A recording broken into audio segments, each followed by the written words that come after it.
desse assunto, nós vamos conversar agora com o advogado Marcelo Crespo, coordenador do curso de Direito da ESPM, especialista em Direito Digital. Eu e Débora Bergamasco nessa entrevista. Professor, muito obrigado pela disponibilidade de estar conosco. Nós estamos 5 horas e 42 minutos, a 18 minutos do prazo dado pelo ministro Alexandre de Moraes para que o X indicasse o seu novo representante legal depois de anunciar esse fechamento. Quais podem ser as consequências se a empresa não indicar esse representante legal e se ocorrer um eventual bloqueio do X no território nacional?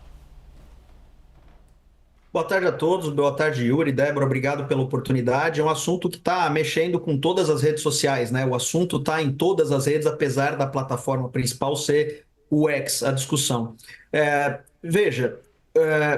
O ministro Alexandre de Moraes, ele tem aí, dentro do inquérito, uma série de coisas que não são tão bem conhecidas por todos nós. Sabemos que há investigação da prática de crimes, de obstrução da justiça, entre outras coisas que acontecem e aconteceram na plataforma.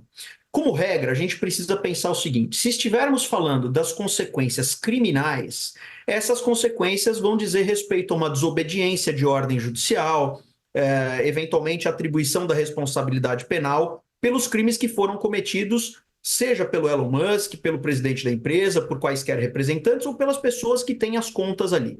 A partir do momento em que o prazo se esgota, é preciso pensar que não estamos discutindo apenas e tão somente uma decisão jurídica. Embora o Supremo Tribunal Federal seja o nosso guardião da Constituição, a gente tem que pensar que as decisões ali tomadas, elas muitas vezes têm um contexto político.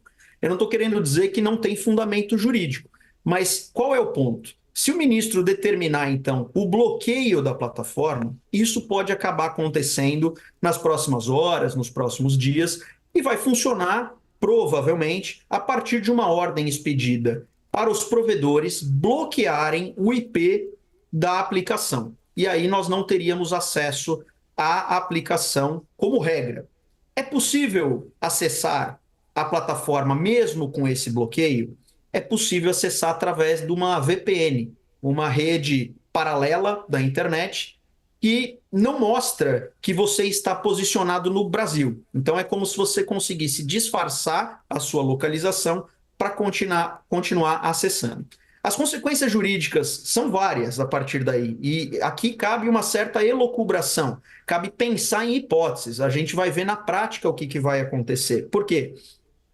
Pode acontecer das pessoas que fizerem uso das VPNs conseguirem ser identificadas e eventualmente até incluídas na investigação, como a gente viu em outras situações do passado, porque eventualmente se estaria descumprindo uma ordem judicial. Pode acontecer que muitos usuários façam uso da VPN e a plataforma meio que continue com as suas atividades, embora não acessível a todos os brasileiros. Eu acho pouco provável que o mesmo número de brasileiros que acessa a plataforma acesse também pela VPN. O fato é, não tendo um representante legal aqui no Brasil, toda e qualquer ordem emanada pelo Supremo Tribunal Federal ou qualquer outra instância do Judiciário fica muito mais difícil. E até por isso, a intimação que está manifestando a necessidade de indicar um representante foi feita pela própria plataforma. Alguns criticaram e disseram, olha, o Alexandre de Moraes não seguiu o rito, porque precisa colocar ali uma carta rogatória, mas isso levaria eventualmente meses para o cumprimento. A gente precisa pensar que a sociedade mudou, as tecnologias mudaram e formas mais ágeis de comunicação pelo judiciário precisam ser utilizadas. Professor, deixa eu, antes de passar a palavra aqui para a Débora, só trazer mais uma informação que já está inclusive na nossa tarja, porque agora há pouco, enquanto começamos essa entrevista, o Starlink, empresa também de Elon Musk, que também teve ação, né, foi alvo de decisão do ministro Alexandre de Moraes, fez uma postagem agora que a gente já vê na tela.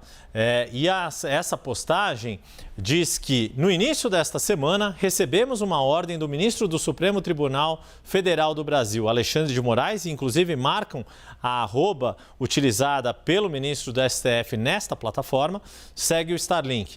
há uma ordem que congela as finanças da Starlink e impede a Starlink de realizar transações financeiras naquele país, referindo-se ao Brasil. Esta ordem é baseada em uma determinação infundada de que a Starlink deve ser responsável pelas multas cobradas, e aí destacado inconstitucionalmente contra X. Ela foi emitida em segredo e sem dar à Starlink qualquer um dos devidos processos legais garantidos pela Constituição do Brasil. Hoje a Starlink está conectando mais de 250 mil de clientes no Brasil, da Amazônia ao Rio de Janeiro, incluindo pequenas empresas, escolas e socorristas, entre muitos outros. Estamos muito orgulhosos do impacto que a Starlink está causando em comunidades por todo o Brasil. Esse é um posicionamento da Starlink que teve bloqueio de bens para a cobrança de multas aplicadas ao X. Lembrando que tanto Starlink quanto X pertencem a Elon Musk. Deixa eu passar a palavra para a Débora também poder conversar aqui com o professor Marcelo Crespo. E só para arrematar, professor, rapidinho, então já quero perguntar sobre essa notícia, né? Ele diz que é infundada, diz que é inconstitucional, mas explica para a gente como, eventualmente, uma empresa pode acabar respondendo pela outra se for do mesmo dono. Bom, isso acontece porque existe uma interpretação de que algumas empresas que têm a mesma propriedade formam um grupo econômico. Quando empresas do mesmo grupo econômico acabam atuando com uma finalidade direcionada, como, por exemplo, divulgar fake news, divulgar discurso de ódio, descumprir ordens judiciais, é possível essa interpretação de que essas empresas, a partir do mesmo grupo econômico, devem ser responsabilizadas. Você busca a responsabilização, vamos colocar assim de um termo mais simples, como se fosse uma cumplicidade daquela empresa. Claro que esse não é o termo jurídico mais adequado, mas para ficar mais fácil para todo mundo entender. Então, essa mistura de pessoas jurídicas, ela já acontece em muitas perspectivas brasileiras, seja para casos tributários, para casos corporativos em geral. Existe jurisprudência entendendo de grupo econômico poder responder uma empresa em razão de atividade de outra empresa.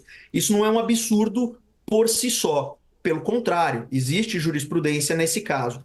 E aí dizer que é infundado, é claro, sem o acesso integral aos autos e ver a fundamentação, fica difícil para a gente comentar. Mas eu imagino que a fundamentação esteja colocada mais ou menos nesse sentido. Porque se o Elon Musk, que é o proprietário de uma empresa e também de outra, embora ele não seja o diretor executivo, CEO, como se costuma dizer, mas ele se comporta como CEO, porque nas postagens, nas publicações, ele se comporta como a pessoa que está dando as cartas, as diretrizes. Então, a intimação em nome dele não é um absurdo, porque ele está atuando como CEO e como presidente das duas empresas, como responsável, vamos colocar assim, pelo direcionamento das duas empresas, não é um argumento absurdo, não é ilógico. Pelo contrário, faz sentido haver essa conexão. Isso acontece a todo momento aqui no país com várias outras questões. Isso não é tanto a novidade. Chama a atenção porque é a plataforma, porque existe um embate com Elon Musk. Mas isso acontece a todo momento aqui no Brasil. E ainda vai ter uma série de desdobramentos que no 360 fica por aqui. A gente agradece demais a participação do professor Marcelo Crespo, da ESPM, sempre nos ajudando a entender tanto as questões do direito, e em especial do direito digital. Meu muito obrigado.